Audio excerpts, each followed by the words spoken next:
The Total Race Centre at Zwartkops hosted the third round of the Wesbank Modified Saloon Car Championship at the Rothmans Audi race day. Two brand new cars arrived at the track. There was Ben Morgenrud in an immaculate American-built four-rotor Mazda MX-6 and Cyril van der Merwe in a reshaped Sassel Ford Telstar. Well, it's got a whole new body on. It's basically the same chassis and engine as we had on the Cougar, but with the Telstar body on it. And that, of course, has changed the handling quite dramatically in the sense that the tail end of the car is a lot shorter than it was, and we're getting more clean air on the wing. So we've got a lot more downforce at the back than we have in front, and we've been battling trying to get it balanced out.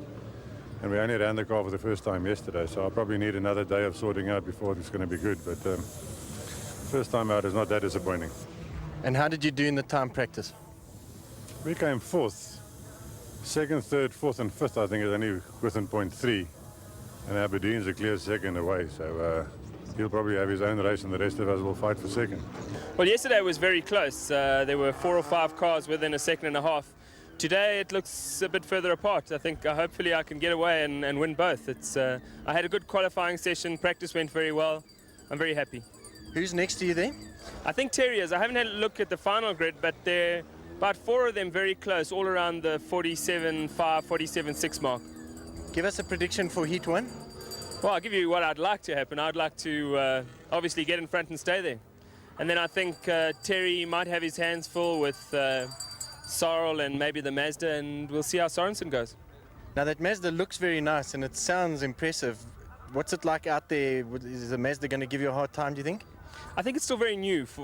I think there's still a little bit of development to be done on it, and it's certainly going to be a threat, especially at the coastal circuits. Obviously, it looks like a wonderful design. It's a very modern design. They've got a very powerful engine. I don't know how much power they're running in it now, but potentially it should be a winner. And I think give Ben a race or two, and he's definitely going to be threatening us. Well, it's a four-rotor engine, makes 498 horsepower at this altitude. It should make 600 at the coast. It's a four-rotor engine, has a Hewland gearbox in the back of the motor car, and the chassis and suspension and the fitting of the engine and gearbox was done by Roger Mandeville in South Carolina, and the bodywork was done by Jim Downing. And tell us, this is actually based on a Mazda that's going to become available to the public pretty soon.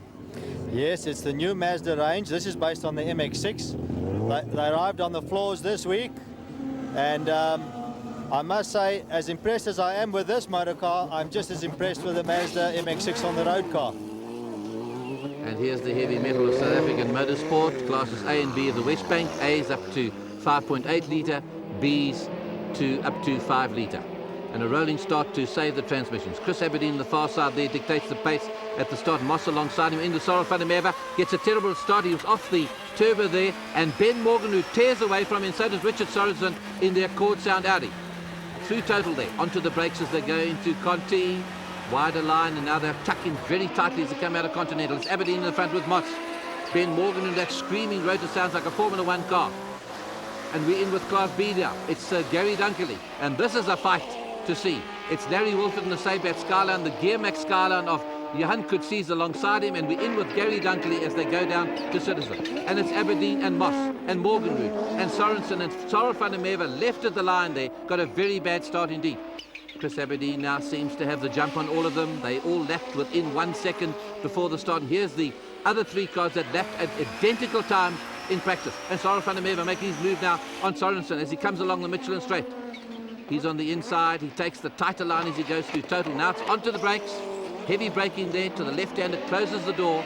Goes wide around Continental corner and starts to power it on. Next objective is Ben Morgenrud in the Mazda. You can just hear him screaming ahead. And here's problems. Johan Kutsis missed a gear change. He's gone off the road there, spun the motor car, and all hopes of rejoining that race are over. Larry Wolford in the Saybat Skyline is on his own, followed by his teammate. It's just Gary Dunkley, still Aberdeen, coming round the Citizen Sweep there and up the Motorsport hill at 220 kilometres an hour.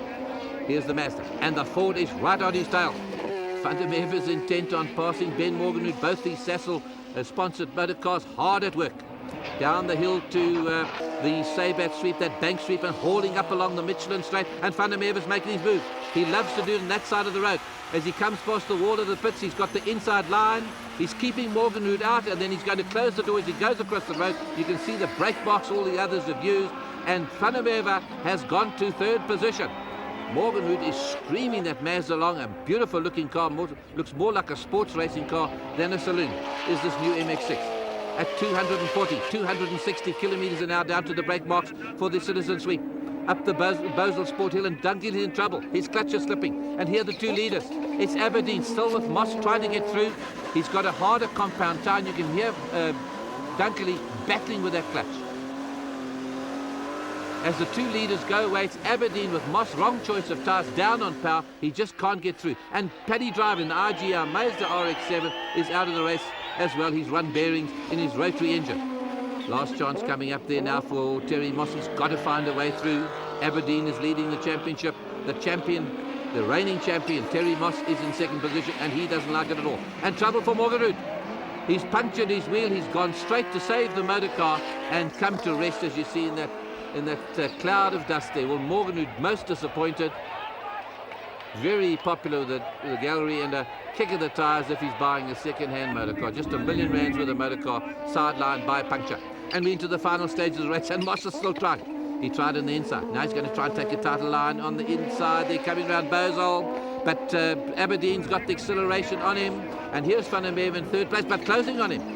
He's got Richard Sorensen in that Audi. This is the Class D champion, now into Class A racing and getting better all the time. As they come out to Sabre Street, it's Aberdeen takes the flag with Terry Moss right in his tail. And Sarah Van der Merwe, strong third, running out a lap there to mount his challenge was Richard Sorensen in fourth spot. And in Class B, Larry Wolford won it ahead of Gary Dunkley and Paddy Driver. Well, Terry Moss is not going to take that one lying down, as we're going to see a little later in the afternoon. Ben Morgenhood making arrangements to get his car back to the pits to change his wheels. And so we come to classes C and D. Classes C for cars up to 2.5 litre. Class D for 1400cc cars. Dempsey on pole position. He's been doing a lot of winning lately, although Dave Repsold is the man who leads the championship at the moment. But coming into the picture from Natal, Pat Duckham in the Fram Sierra. Definitely a threat, sharing the front row with Damsu. Dictates the pace across the starting line. And Damsu gets the jump, but he brings along Duckham with him, and Dave Repsold's trying to get on the inside. Keith Carr in the black Golf, that Helen Autobody Golf, in fourth spot. Then it's George Bezuidenhout and Richie Jute in the six-cylinder BMW. Sounds glorious. It's Duckham very much a threat in this race. Repsold trying to hang on to him as they come out of Conti Corner. And Serge Damsu, a race and rally champion, knows he's got competition this time. Is coming alongside his right door is Pat Duckham. Down through the Citizen Sweep, doing 180, 190 kilometers an hour. It's Damsu, it's Duckham in that Sierra, then it's Repsold, Carr, Bezuidenhout. And there's that incredible little 1300cc Toyota being driven by Anthony Taylor right in there with the Class C motorcars, the bigger engine motorcars. And Duckham has been unable to make his move for 8 laps, so coming up in the slow traffic gives him a chance to close up and Damsu and slingshot along the Michelin straight, which he does. First into total corner, now it's onto the brakes, he's going to close the door. These are two old hands at racing, which he does, and he's in the lead, and Serge Damsu's not going to take this lying down. He'll be working out, where am I going to get this man who's so competitive here this afternoon. And here's this incredible little 1300C D-Class Toyota Conquest driven by Anthony Taylor. He's ahead of Steve Corner, Ray Wolford, and Sean Blow. Very competitive little motor car. And the long back straight has sorted things out. Damsu uses the power of that Toyota to get back in front, and Duckham has to make another plan. Using all the road as they do there coming out of Bosel Bend. Nothing between these two motor cars. It's just tactics, experience and driving. And as they come to the line, it's going to be Serge Damsu ahead of Pat Duckham, and there is Dave Repsold, old set of tyres, keeps him in third position, not able to do too much about those two in front of him. Time for the heavy metal once again, and has Terry Moss got any answers to the speed and power of Aberdeen's car? Terry, is there any way that you can get past Chris? Well, my car's ailing. I have an overheating problem. And through the back section, I was clearly quicker than him. Down the straights, he was pulling on me, and eventually we just settled. Second heat now, I don't think you'll see any fireworks. I've got to nurse my car and make sure I get to the end. I need the points. Mind you, the last time at Zwartkops, you said the same thing, and you came out tops then. My engineer has given me strict instructions that I've got to look after the car. And that's unusual sentiments from an aggressive driver who's never been known to give up. As this field of highly modified motor cars capable of 320 kilometers an hour go around on their warm-up lap before the start of their second 15-lap race. On the left-hand side of your picture is Chris Aberdeen. Dictates the pace once again. Moss will want to tuck in behind him and then look for a spot to go passing him. Cyril van der Merwe gets a nice start this time. He's in third spot as they go through total. Onto the brakes, very late there for Continental Corner. It's Aberdeen once again. Action replay of the first race. Then it's Terry Moss and the Rothmans, Audi's teammate. Cyril van der Merwe, Chris Aberdeen, and then it's Ben Morgenroot from the back of the field. He had to line up at the back of the grid because he didn't finish the first race, and they're hard-headed this time. Different choice of tyres for Terry Moss. He's trying on the inside there. Nothing in the performance of these two cars, although Aberdeen seems to get the jump on him as he comes out of Bosel and through the sweep of Saber. Along the Michelin Straight, upwards of 200 plus as they come over the brow of the hill and into total curve. Blue flag says somebody's trying to pass you, and you don't have to tell Aberdeen that. He knows it as we go in with Aberdeen, and Terry Moss takes an inside berth. There he is, and out accelerating.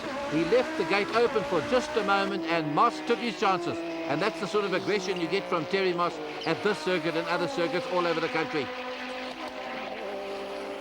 And that's the way it's going to remain for the rest of this race. The Rothman's out. He's at full stretch as they come up the Motorsport hill. Cyril van der Merwe going for his third position. Here coming up to lap Class B leader, which is Johan Coetzee in the Gear Max Skyline. And it's Terry Moss and Chris Aberdeen having a win apiece and doing it for the Rothmans Audi team. But Chris Aberdeen taking it for the day by just 0.2 of a second. And Cyril van der Merwe on the left-hand side, very grateful to Terry Moss for keeping Chris Aberdeen from going ahead too far on the points table. It's still 12 points in it, the two Class A leaders, and you can see Larry Wolford is leading Class B there, comfortably ahead of his teammate Gary Dunkley and Johan Coetzee. And now it's time for the second race, a 15-lapper, 30 kilometers of Zwartkops for Classes C and D. And Serge Damsel looks across at Pat Duckham, and he knows he's got real competition this afternoon from this Fram Sierra. And once again on pole position, Serge Damsel dictating the pace of the start. And down go the pedals as they get the green light and head off towards total curves. It's Damsel in the front, gets the advantage, and Repsol trying to creep inside Duckham there, but he's having nothing of it. He keeps very close to him. Keith Carr in the black Golf is in fourth spot, and then that incredible little 1300cc Toyota of Anthony Taylor is right there with him ahead of some of the Class C motor cars. And it's Damsel once again in the front, but this time Duckham is much closer to him as they haul down the long Altamore Straight at 220, 230 plus. And very, very quick, 180 kilometers an hour as they come through the Citizen Sweep up the Motorsport hill and onto the braking with the camber against them as they go through Bosel Bend. Sean blows in there, so is Ray Wolf in that Sabat Golf, and Dave Runkle from Cape Town is well up in the 1400cc class. And it's Damsel, and slingshotting his way past out of his favourite corner at Sabat is Pat Duckham. He's got the inside berth, and now we're going to see what he can do. He did it before in the last race. He's done it through total. He's got to close the doors. Is Damsel going to let him do it? He's done it. He has to go across the curve, and Repsol all the time is getting a lot closer to them. This is a three-way fight that has the crowd on its feet. And Duckham now is in the front, and what is Damsel going to be able to do about it? Repsol now with a newer set of tyres is hanging on to them for dear life. He's the man who leads the championship, and he's also the reigning champion as well.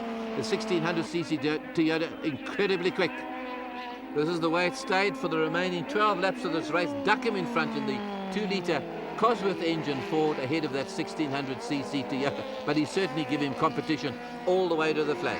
So Pat Duckham from Pietermaritzburg takes the flag, a very popular one, ahead of Serge Damsel and Dave Repsol, Keith Carr and George Bazane. And this is the car they're going to have to worry about in the future. Unfortunately, a technical infringement after the race sidelined Pat Duckham, and he was excluded from the day's racing. So Serge Damsel takes maximum points for the day, and Anthony Taylor romps away with his class and his 2 wins.